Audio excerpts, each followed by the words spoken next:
Hey y'all, this is Heather from Heather Marie Creative LLC, and in this tutorial I'm going to show you how to import an email list and create groups and segments from that list.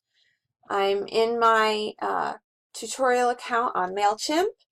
MailChimp allows you to create a free account, and you can have up to 2,000 subscribers and send up to 2,000 emails a day with a free account. So when you log in, you're going to find the lists item up here, and you're going to find your list, and you can see some, choices here. So we're going to import some email addresses. You can either upload a CSV file, which would be like an Excel. You create it in Excel. You can copy and paste from an Excel document, or you can use an integrated service like Google Contacts or any of these other ones to do that. Today I'm importing a really small list, so I'm just going to use the CSV to import subscribers. You browse for that file, and actually let me figure out where it was.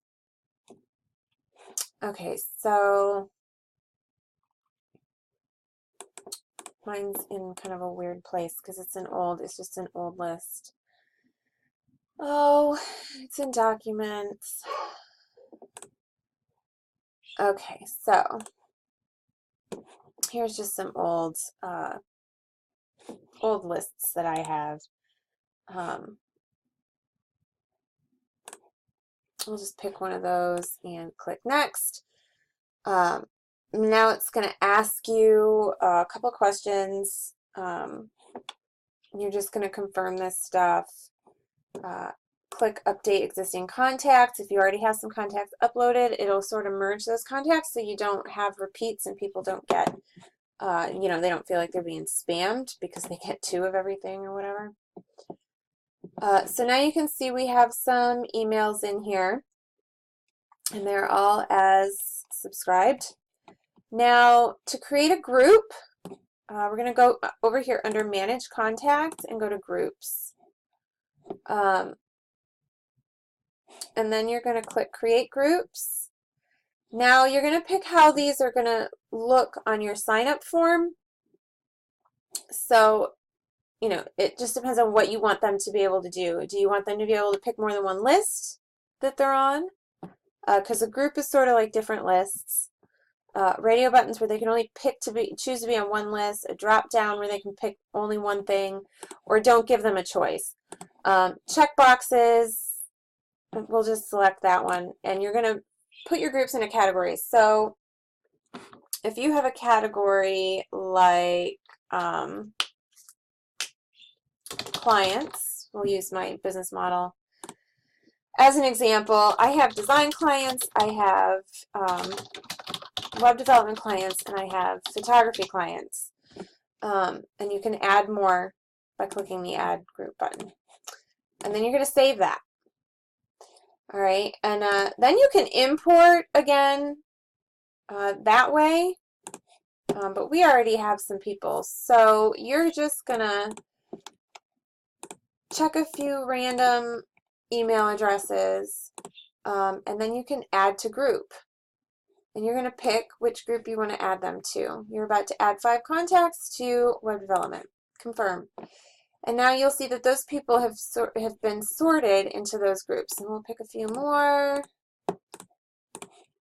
And we're going to add them to the group design.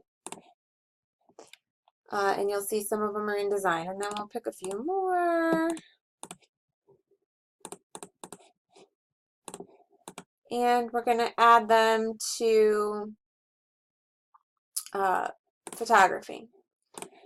And you can also add them to more than one list. So now we can also add that contact to design. So you'll see this is the one contact we added to design and photography. So that's how the groups work. Segments are a little bit different. I don't really use segments that often, but if you come over here to segments, you can create one. And segments are based on subscriber behavior or campaign interaction. So first you pick any or all of the conditions to match, and we'll say, so you can, a campaign activity, did they open any of the last 5 campaigns? Did they not open the last 5 campaigns?